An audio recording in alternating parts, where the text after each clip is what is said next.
Instagram has 1 billion, that's billion with a B, active users, with about a quarter of those visiting daily and 60% looking to buy, perhaps today more than ever. So are they looking to buy what you have? Can you pivot to provide what they want?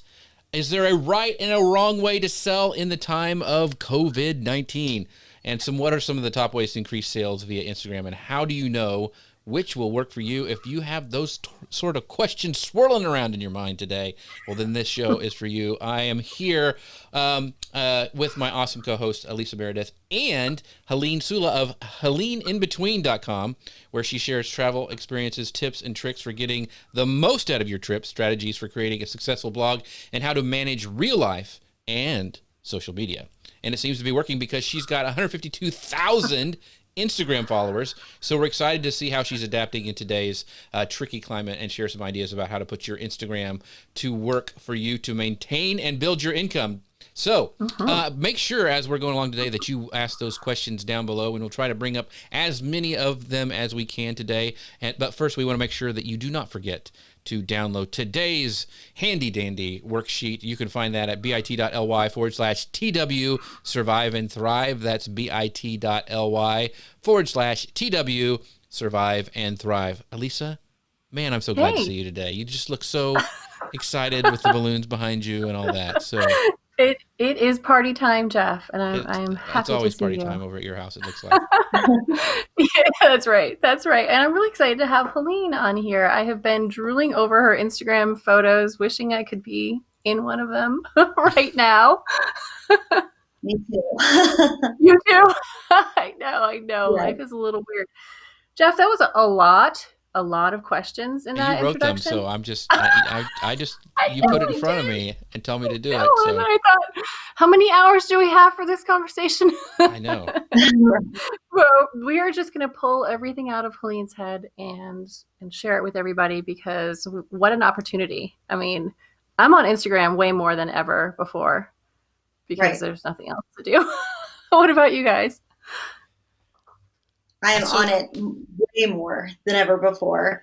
And I think it's good because it's a good place for us to connect and share and laugh and get creative. But it's also interesting to see what can we share and how can we do it in a meaningful way and in a way that's genuine and still sharing ourselves, but also making that connection. Yeah, for sure. Yeah. And Jeff, you made a face like you aren't on it so much. What'd you say? I said you made a face like you're really not on Instagram. No, that much right now. I am on it. The thing is, okay.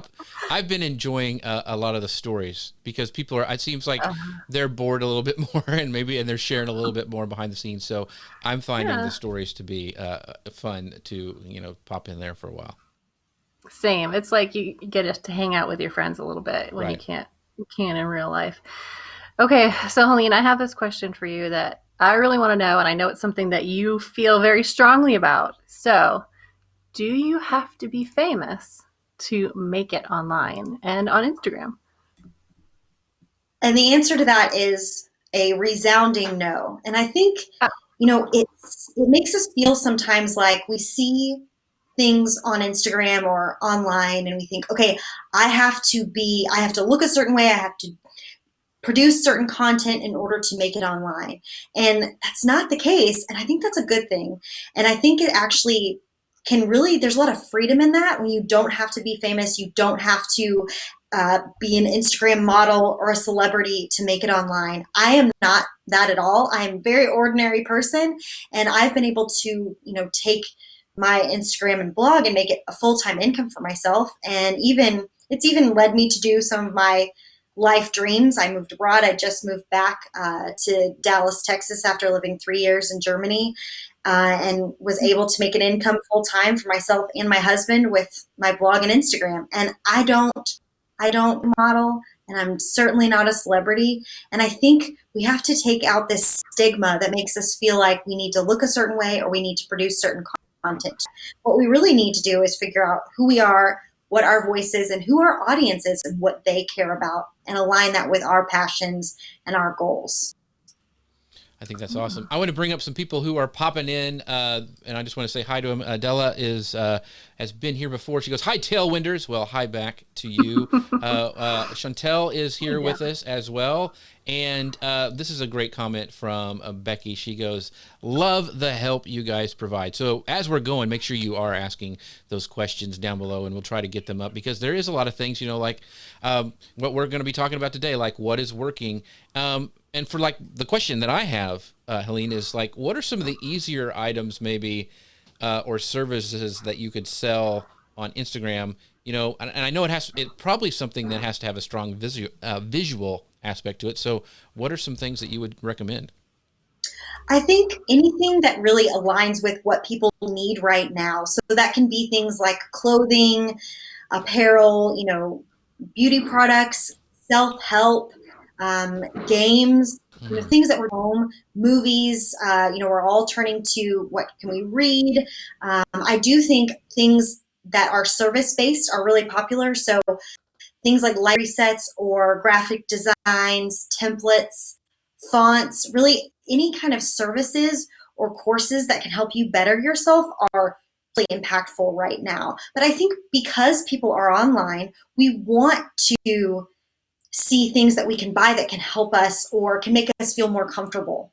And I think things like apparel, food, accessories, Mother's Day is coming up, all of those things, people are looking to see what can we purchase and what can we buy that will make us feel more comfortable. And I do think really, service-based businesses right now that are selling self-help or even, growing your Instagram, growing your blog, how to start a business, a VA service, all of these things. People are looking for these things online. And it is, your job if you're on Instagram and you want to influence, and if you're on Instagram, you are influencing. So you might as well share about these products and services and do so in a way that aligns with what your audience needs.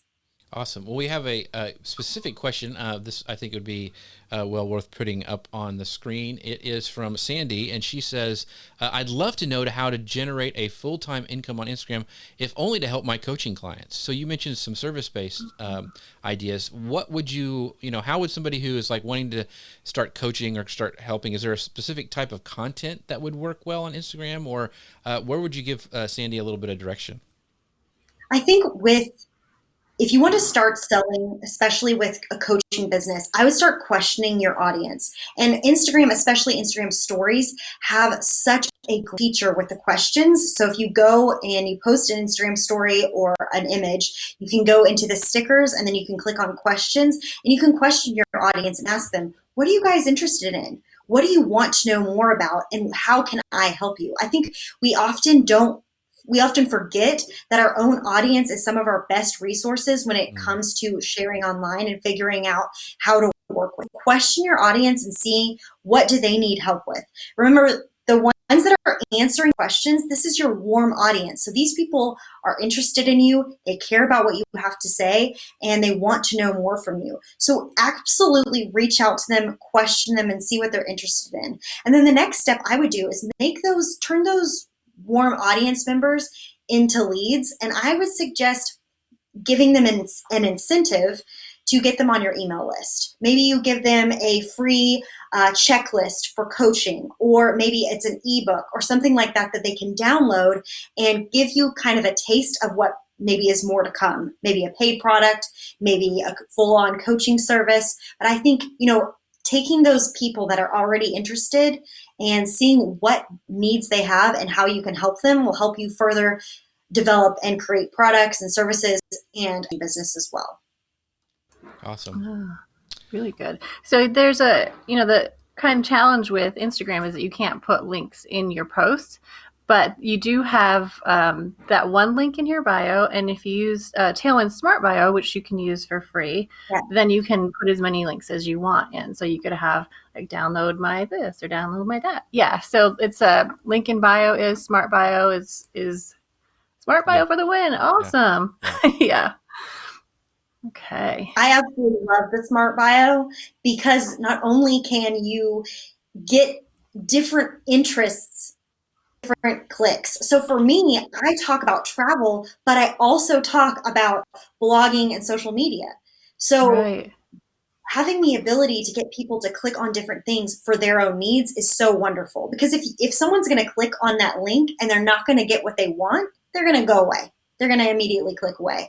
And so having this smart bio allows you to be multidimensional, which I think is another hard thing. People say, I want to talk about this and I want to talk about that. How can I do it? Well, the smart bio allows you to still encompass multiple interests and multiple passions with still having a link to all of these things. Good point. Very cool. So I want to go back to what you were talking about before, how you don't have to be famous to be on, successful online, but I think that's still really hard for people to accept. So how can we help people? Like we just talked to, was it Sandy who just had that question? Like maybe she doesn't feel like she's famous enough. Like what is it that like makes you enough on Instagram that you can succeed? Right. I think we all struggle with this because Instagram allows us to get in a little bit of a view into someone else's world, and we see how other people are doing and we think, oh, I need to have X amount of followers in order to make it online. But the truth is, it is really not about the number of followers at all. So I myself, yes, now I have over 150,000 followers, but when I quit my job to go full time with my Instagram, I had 13,000 Instagram followers. And that does still seem like a large number, but if you pull that apart, the idea of making it online is having an audience that cares. And I really am a big believer in the idea of 1,000 true fans, which basically states if you can have about 1,000 people that are going to be there for you, that are interested in you, that potentially want to buy your product, that are going to support you or comment on your posts, like and engage with what you have to say, then that is so much more important than having 500,000, 1 million fans. What we want true and authentic engagement. And this goes back to whether you want to grow your Instagram to be an influencer or you want to sell products. It's really not about this huge number. We want to break it down and realize we want an audience that is going to see us and care about us no matter the things that we share. We want that true kind of, I call them fans, really, not just a casual reader or casual follower, but someone that's going to stick with us. So I think it's really interesting to me. I mentioned that I quit my job when I had 13 followers, and that was about 5 years ago. And I still know who those people are because, I pay attention to those people. So we often think, oh, I want more, but don't forget about the people that are following you right now, because those people are going to share about you and they're going to help you actually grow your account. When you start kind of building up those people around you that are already supporting you, that's going to help you grow in turn, because those are the people that are sharing about you, saying that they want to work with you or buying your products and services as well. Awesome. So how many followers did you have? What was the number again when you quit your job? Yeah, so when I quit my job to go full-time, I had about 13,000 Instagram followers. Okay. And I know this because I screenshotted it that very day. Gotcha. I bet you did. We've got a bunch of questions coming in, so let me pull up some of these, Lisa. I'm going to just cut you off right there. Go ahead. So this is a great question. We're getting a lot of the similar type of questions, and this is from Anne. She asked, I have a hard time getting followers. What's worked or is working for you? I know that you mentioned the 1,000, true fan stuff, but yet you still need to get followers. So what's working right now, and what worked for you? Let's talk right now too about what I think is working right now, especially with COVID-19. So I think we are coming to an exciting time, because we don't need to have these epic National Geographic type photos. We're not, standing on an empty bridge at, 4 o'clock in the morning when no one is around, because we're not traveling right now. We're not doing these crazy trips. We're not, we're at home.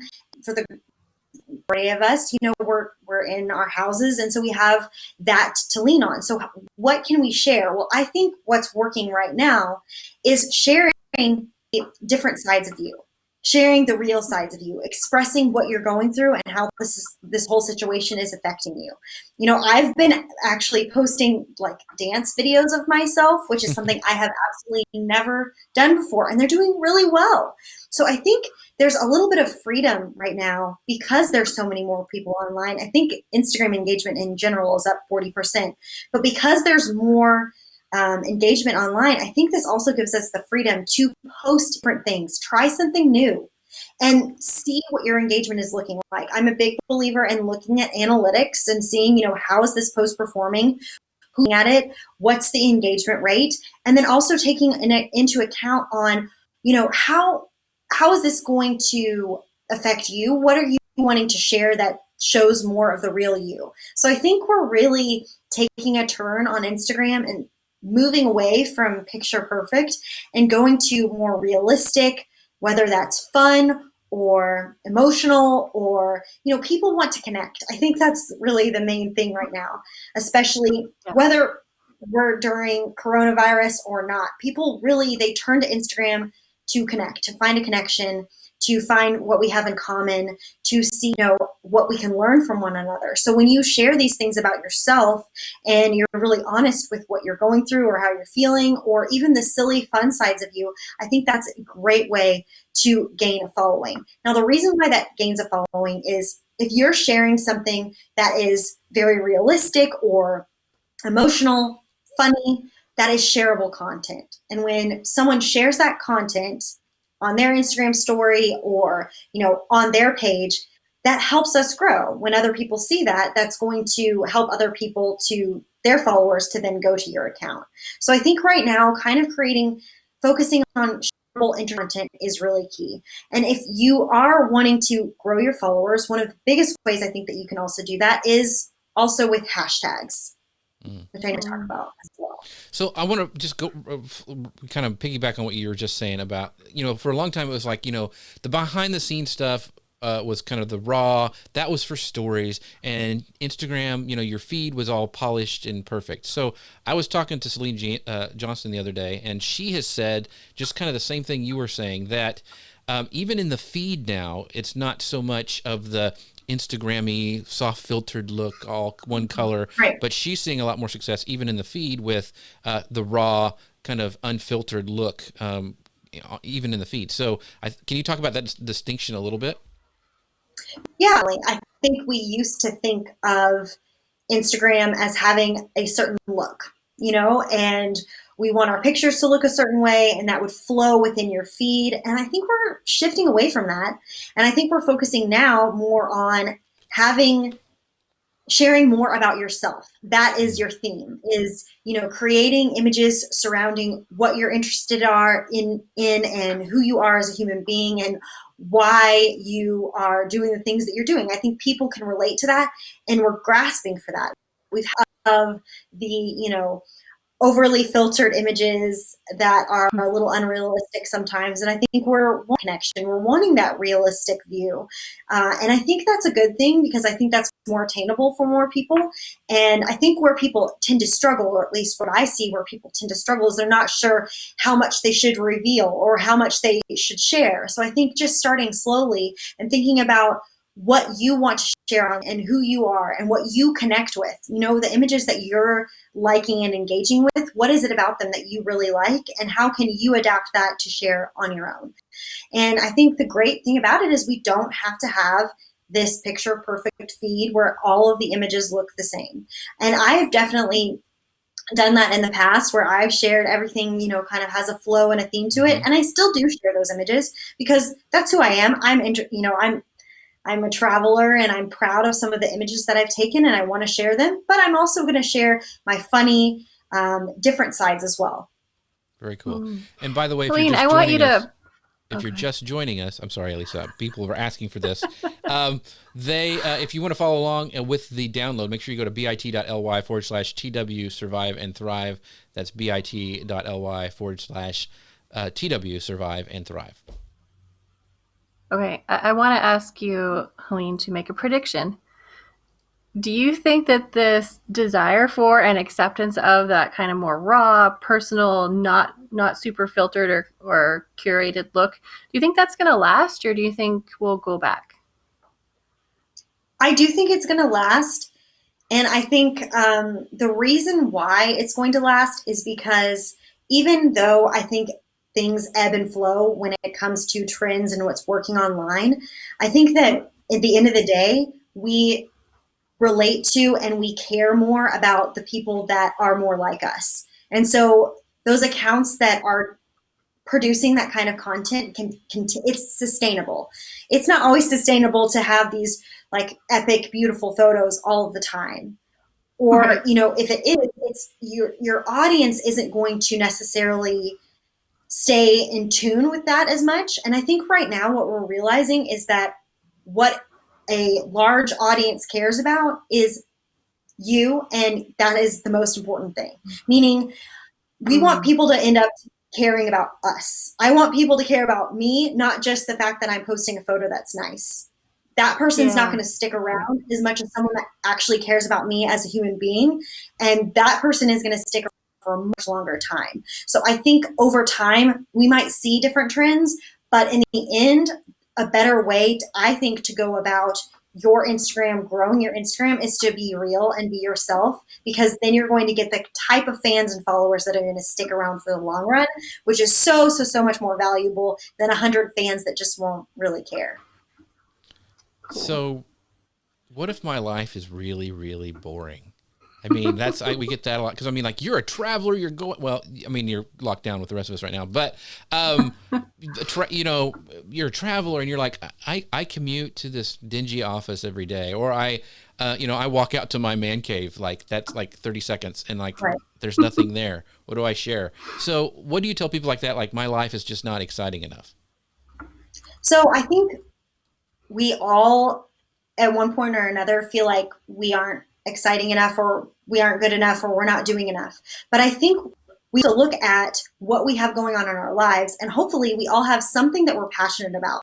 Otherwise, what's the point of life? If you're not passionate about something, then who cares?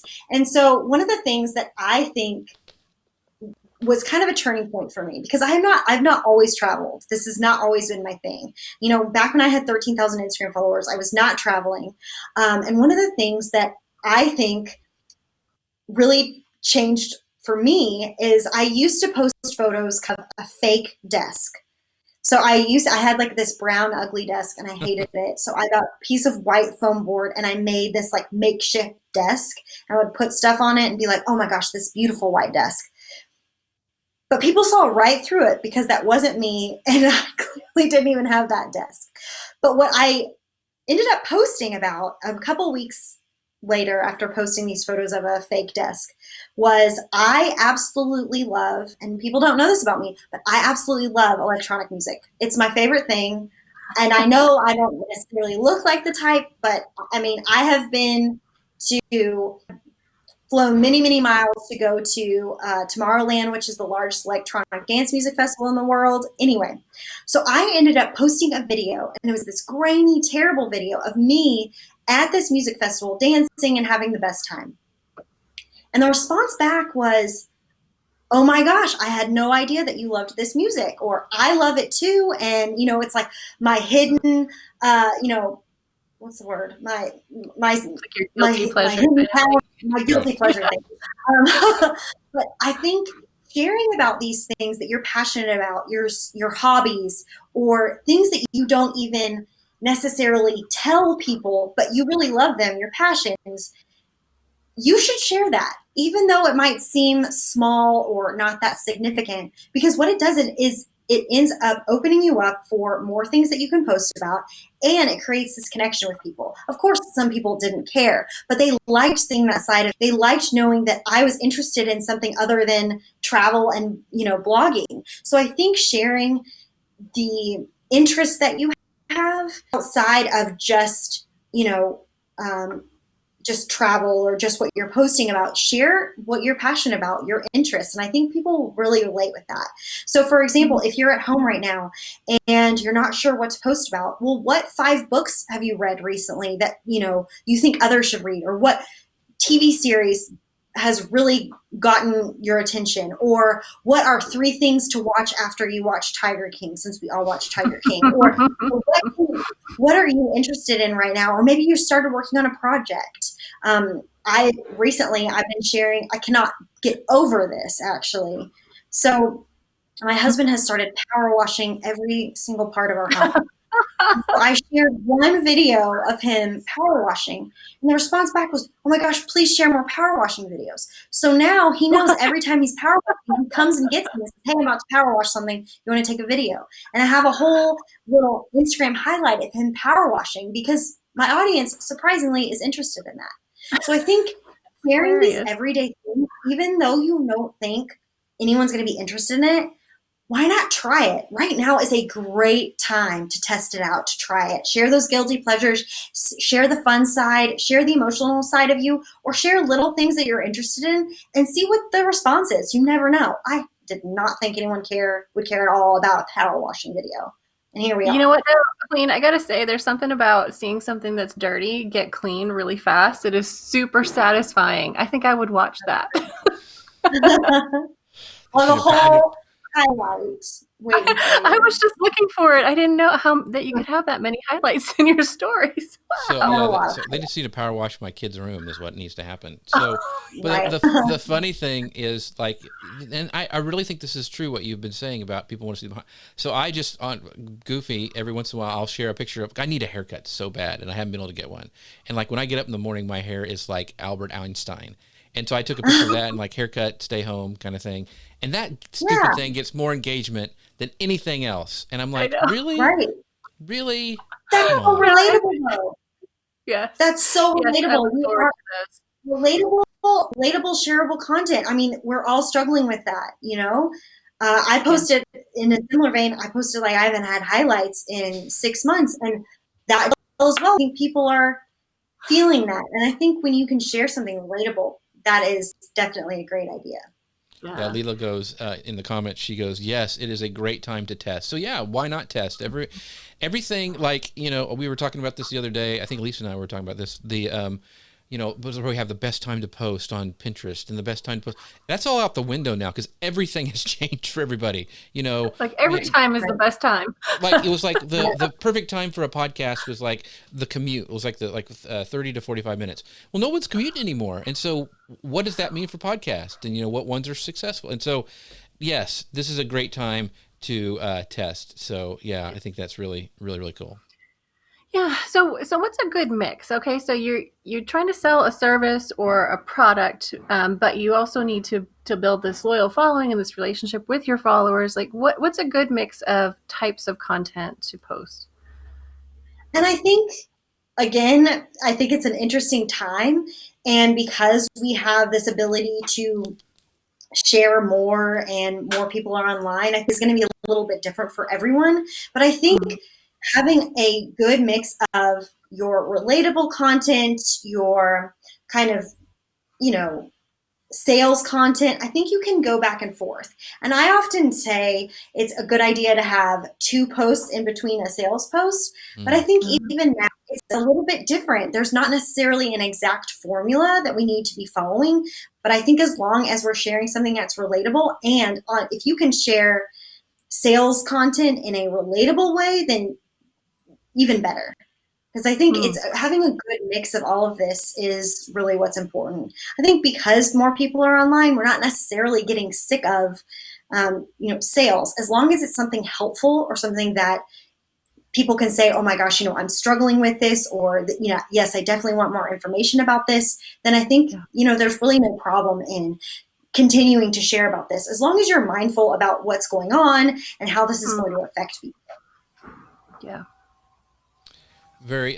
So I'm sure this is all kind of that we're all thinking this right now. It's like, so what do we need to keep in mind today about how much we talk about current events? We said to be relatable. We said to show what's going on, but especially when we're selling, you know, because sometimes it can come off really, really tone deaf if we're like all of a sudden showing something in our feed like, buy this right now, because we're all locked in, you know, I guess it's the messaging. So what messaging have you seen for selling right now that's one, it shows, I guess, compassion and acknowledges where we're all at, but also is very effective for selling your product, because we still, all of us need to eat and, keep the lights on.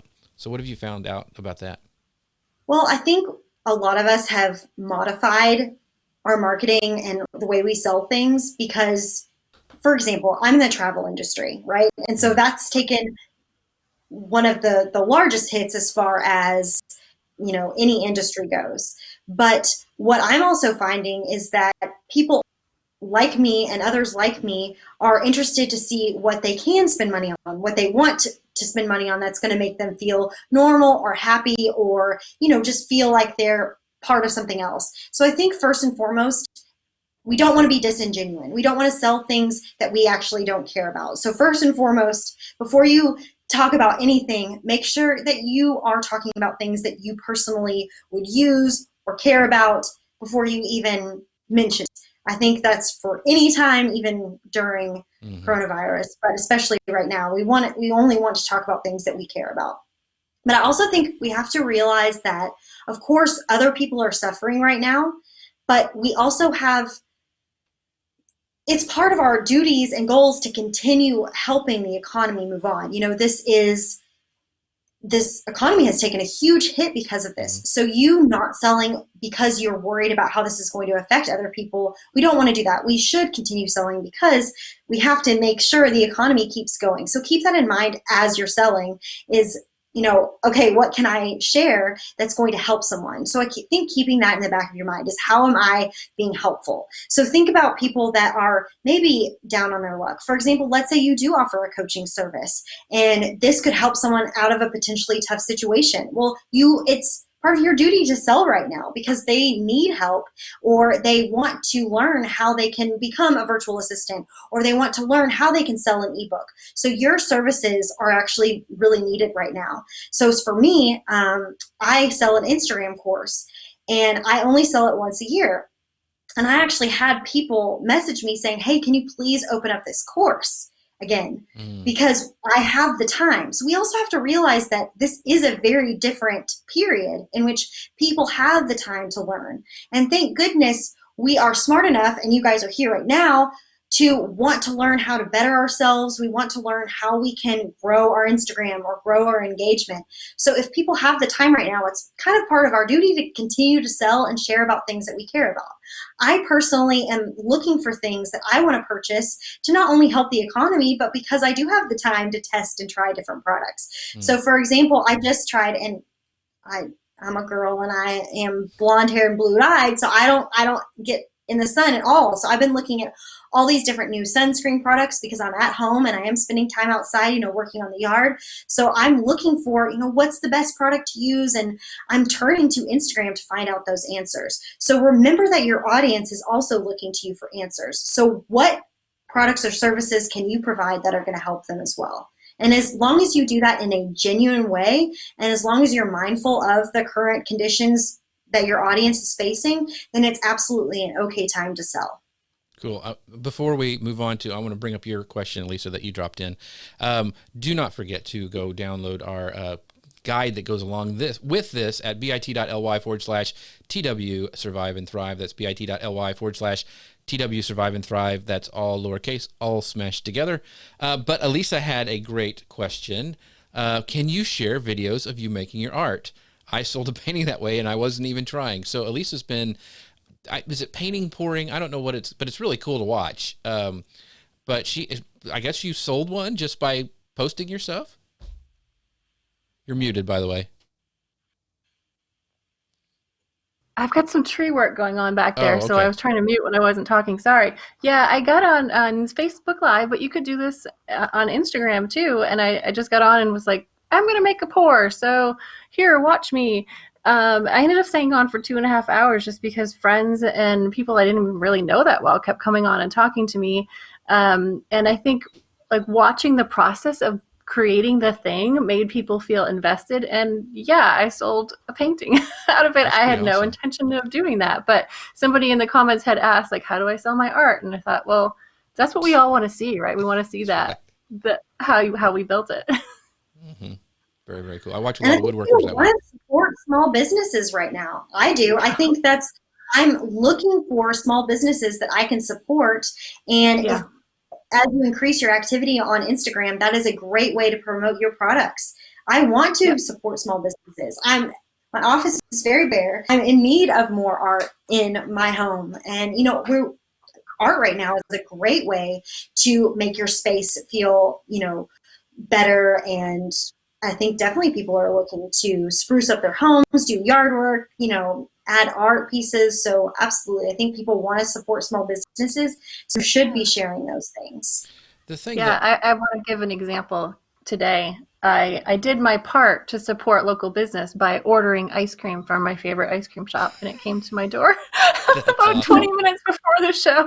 But that's because they're on stories every day. Like, here are our flavors, and here are our delivery areas. And it's like, I want to know that. That does not feel like taking advantage at all. It's like, Absolutely. this is something I want. You might even say I need it. So it's like, just tell me how I can get it. Right. So this comment, being honest and sharing information with the audience, then that builds trust. Yeah. Must always consider being helpful when selling your own business. Yeah, so Yeah. the thing that got me thinking about that, because I saw in the feed from an influencer, and they were selling something about, video marketing or something, and they said, how to be coronaviral. And I just went, no, don't do that. I mean, so No. I think the messaging, and from everything you've been saying, Helene, and even Alyssa was saying that that it's all about you're being very organic in your selling. It's more like you're not just going, hey, I've got this widget. It's more of like, this is what I'm doing here. Look what I just wanted to share with you, and then the sales kind of happen organically, and you're not even like really hitting them really hard with it. Is what I'm hearing you say. And I couldn't agree more with messaging really is key. And we don't want to sell things just because of coronavirus, in my opinion. We don't want to say coronaviral. Like that's really missing the mark, and that, I think, kind of preying on people's fears. And we don't want to do that. We want to help people. We want to be a source of support, and fear mongering or using any kind of wording like that. No, that's not good. Yeah. Okay, so I think we're ready to talk tactics, unless there are some questions we should ask before we move on. I think we're good. We're good. Okay. All right, so let's talk about it. What are some of the best tactics for increasing sales from Instagram, or starting out getting sales from Instagram? Well, I think Instagram has really developed so many tools in arsenal these days, but right now one of the best ways is with hashtag research, which I use Tailwind every single time I post to do this. And it is just incredible to be able to, you want to find hashtags that are competitive or will actually help you increase your visibility to your audience. Some of my posts with careful hashtag research have reached, just on hashtags alone, 40 to 50,000 additional people. So when we can use hashtags to find that audience, that's not only going to help us make sales, that's also going to help us grow as well. So definitely using hashtags is a incredible tool.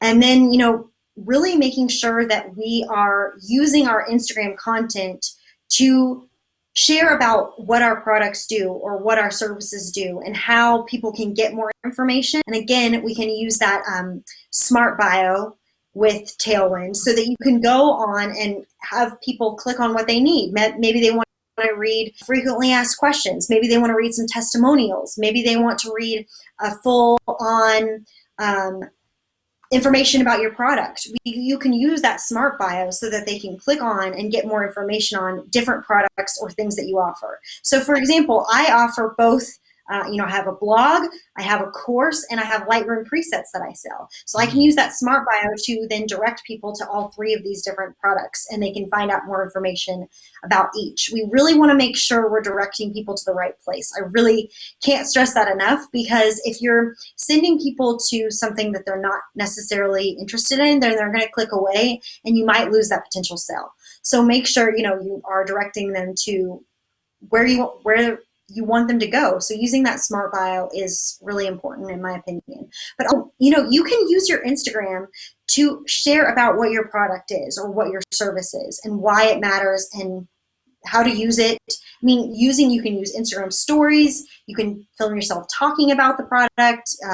You can tag other accounts and they can repost it as well. Or, encourage your followers or people that have bought it to tag you so that when they post about it on their stories, then you can share about it on yours. That's a great testimonial for you as well. But use that swipe up feature if you have it, which is for business and creator accounts over 10,000, or that smart bio is wonderful too. And then you can also use IGTV. You can put in a link with your IGTV. So if you don't have the swipe up feature, you can still put a link in your story to your IGTV, and then people can then swipe up through your IGTV as well. So using all of those different things. And of course, you want to use your captions to really explain about your product. What are the benefits, how it can be used, what's included, the cost. And of course, you can direct with emojis and, different fonts and space it out so that people can really learn about it, read about it, and see all of the great things that you have to share. So we've got some questions coming up so how many hashtags do you recommend using? All 30 that you're allowed? Or what are your thoughts on that? I use all 30, and Instagram gives us 30. So to me, I really think it's in our best interest to use all 30, because the more you use, the more exposure you have to more people. But what I really like, and sincerely, I do not post on Instagram without using Tailwind's hashtag tool. I don't, because hashtags are an incredible way. People say, oh, I'm not sure that hashtags are a great way to get engagement. I mean, I can pull up my Instagram right now and show you if you'd like. I mean, you can reach tens of thousands more people when you use dedicated hashtags, when you use competitive hashtags that your potential audience member is interested in, or that that a potential buyer might be interested in. And when you can do that, you can really kind of hone into what your audience cares about. I mean, people have the ability to follow hashtags. I know I personally follow a few different hashtags as well, because I want to see this other kind of content. So I think don't forget about using hashtags, because it can really be a great tool. So on your comment when you were talking about your caption size as well. So I've seen some people who it's like a blog post. They're using I'm like, holy cow, they've got time, and they like to type on their phone or what. So what are some great captions? What'd you say? My captions can be long sometimes. They're really good. Have you found that works better? Because I know I see a lot of influencers doing that, and I'm like, they're probably doing it because it works. So have you found that longer captions perform better? It depends on what I'm talking about. And that sounds like an easy thing to say, but it really does. So for instance, I posted a caption a couple days ago and it was very short. It was a video of me and I was being kind of silly. So to me, the video kind of explained it, and the caption just gave a little bit more to it. But if I am thinking about maybe my product or my service, or I'm telling a travel story, which I did the other day. I told a very long travel story. I actually it was so long I had to finish it in the comments, which that's long. Yeah. But I think if you're going to post something long, you need to grab people's attention right away. And I think, to use a journalism term, we don't want to beat. You don't want to say, start your story off boring. You want to get people's attention and have them keep reading. So you need to keep it juicy up front. You don't want to be clickbait, right, for another term, but you want people to get interested right away and continue reading. So you kind of need to give a juicier detail up front. And I'll give you an example. So I was talking about a story that I found was pretty funny. So it was Earth Day, and my husband and I, this was from last year at this time, we were in France. We were at the Calancas in France, and I had just had ACL surgery, and so I was having trouble walking the 3 miles back up. It was very steep. So we found a trash truck and ended up taking a trash truck back, which was pretty funny. But the way that I started out the story was, instead of talking about the trash truck, or instead of talking about, oh, I'm tired of walking, what I said was, Michael, my husband's name, Michael was finally wrong when he planned a trip. So my followers know my husband plans all of our trips. He's extremely detail-oriented. And all of the comments back were, kind of, that's so funny that he messed up. because basically he thought we could drive down to the beach, but you couldn't, you had to walk. So I think kind of you want to start out strong whenever you're posting a caption, but whether it's short or long, it's going to depend on what you're talking. If it needs an explanation and needs to be a long one, do that, but make sure it's well thought out and make sure you're not bearing the lead. But you don't always need to be so long-winded. We don't, I know that sometimes the picture really explains itself. So I then, have more of a headline formula where it's just kind of a more interesting caption and it's short and quick.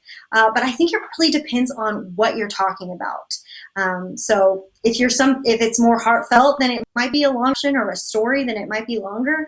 But sometimes you can get away with a shorter caption as long as the picture is meaningful enough or explains enough of the point you're trying to get across.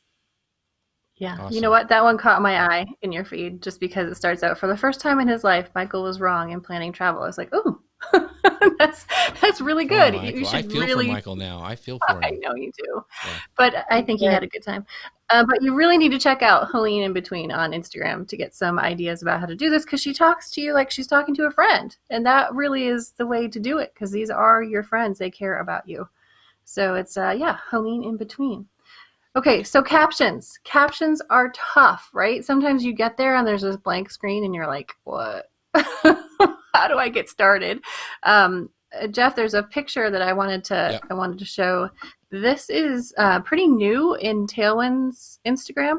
So this is our I can't even think of what to call it right now, but you can choose what kind of content you want to share. And so this one here, there are a whole series of caption examples for the promoting kind of posts. So you could just fill in the blanks and get some ideas from it.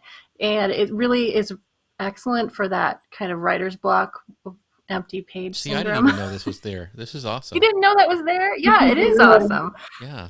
This is awesome. Yeah. Oh my God. Yeah. Yeah. Caption templates and examples, post prompts, holidays. There's all kinds of ideas in there to help you get started. And then, of course, you can mix it up. So if you're like, one day I want one inspire, one connect, one promote, and we're going to rotate through that, you can do that. And the ideas are all right there. So, and that's just amazing as well, because those are all the type of posts that we want to be sharing. We want to inspire, connect, sell as well. So I think having all of these ideas really helps you not only just, okay, what should I say, but what should I share next? Because having that kind of in a row really helps you, I think, take the stress out of Instagram. I think when we can de-stress from Instagram, I think we're often so worried, what should I share? How should I share it? Using these tools, using a tool to just have it planned out. I always have, my notes section on my phone so that I can type out a caption if I think of it. And using that feature in Tailwind, that's incredible. So I just was interested to know, how far ahead do you plan, like, your feed and your stories? Like, do you have a plan for the month, the week, or is it like, what happens today? I'll just put whatever. So I know that I'm a little bit different than a lot in this regard. And I think you have to plan what works for you.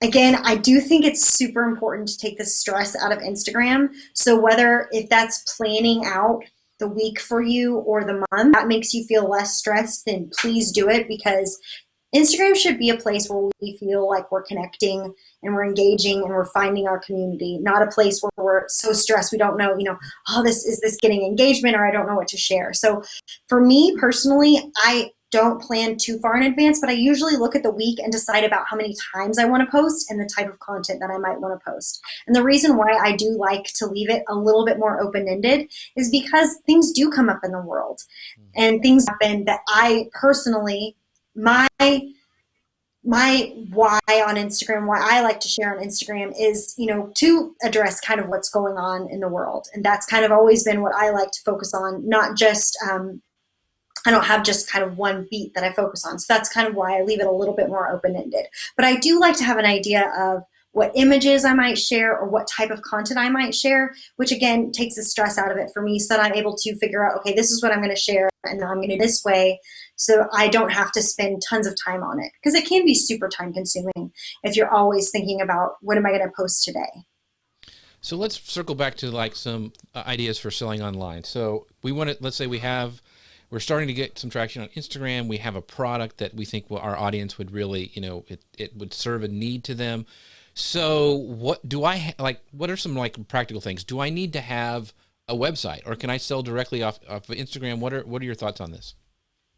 I think because we have such an incredible world today, we have so many different tools. You don't have to have a website anymore to sell things. Yes, you do have to have some tools and things in place in order to sell, but you no longer need, especially with Instagram's tools, Tailwind's tools, you don't necessarily need a website in order to sell on Instagram, which is really incredible. I mean, it makes it so you don't have to have all of these different things in place in order to sell. Now, personally, for me, I like having a website. I mean, I have a blog, so I post on that. So personally, I do have a website that I sell from. But you don't necessarily have to have a website in order to sell from Instagram. And there's so many different avenues that you can use to make sales. And there's a lot of things like Shopify or Etsy where you can sell things from, where you don't necessarily have to start a website from scratch. Yeah, they're amazing, because I have a Shopify account for testing Pinterest stuff, and it's, man, I wish I would have had that back when I was building e-commerce sites, because it is easy compared to that. So I want to talk a little bit, we talked about this a little bit before the show. What do we need to do? Like, let's say a brand came to us and we had enough followers that they approached us, and I'm seeing a lot more of this happening, even with what they call micro and macro, influencers, where you don't have to have like a huge following like Helene does, but they still want you to talk to your audience about their product. What do we need to do to make sure we're okay with the FTC and partnerships and all that kind of stuff? Because I have a feeling they've already started cracking down, but they'll probably even crack down a little bit more. So what do we need to know about that kind of stuff? And first, before you take any kind of brand partnership, make sure it aligns with what you actually care about. Make sure because your followers are going to see straight through that. If it's not something you really like or you would use personally, then please don't share about it. Your followers will see right through that. But some of the things that we can do to make sure that everything is set up correctly, I do recommend that you sign a contract. And that way, the terms of everything, how many posts are you supposed to do? How many stories are you supposed to share?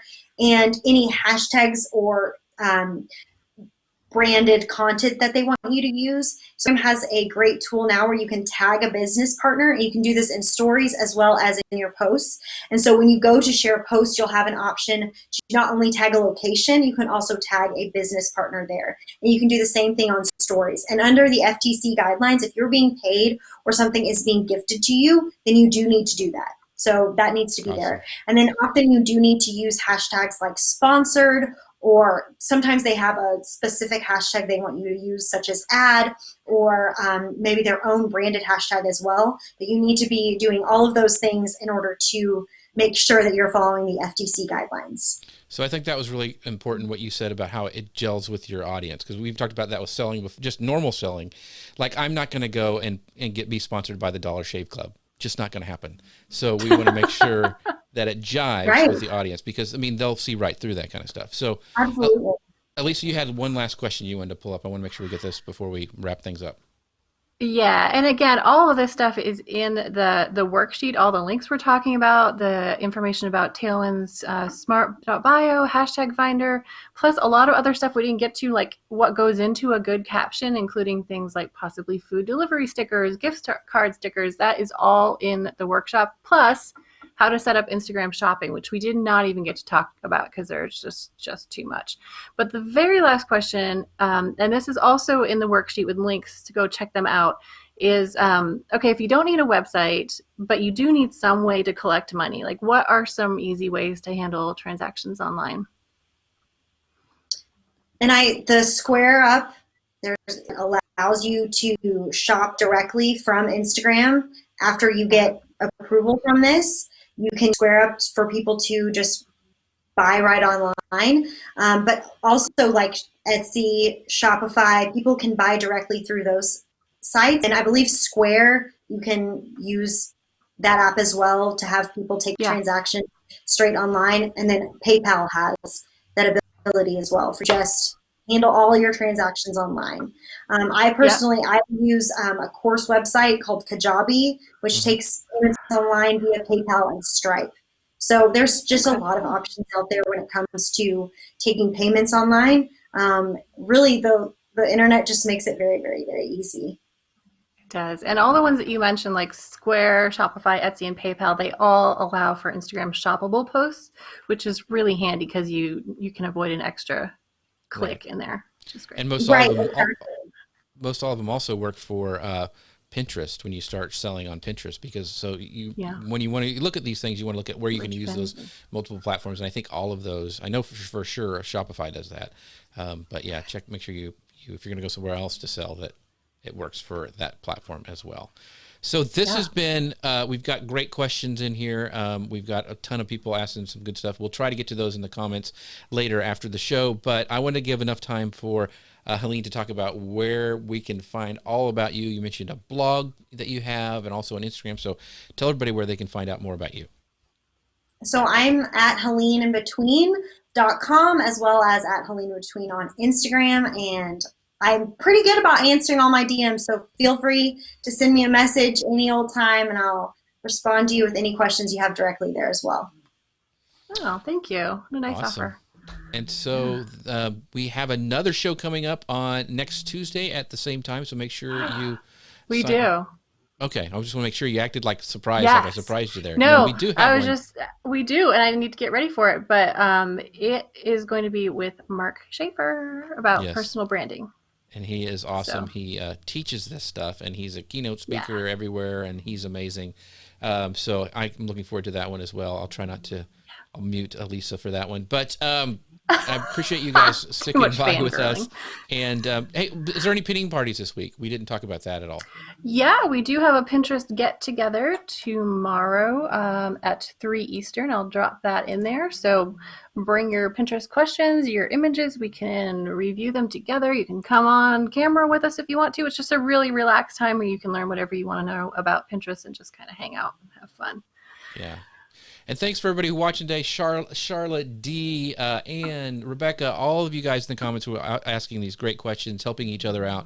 We really appreciate that. And we're looking forward to seeing you next week, same time, same channel. Thanks so much, everybody. We will see you next time. Bye now. Bye. Thanks, Aline. Bye. Thank you.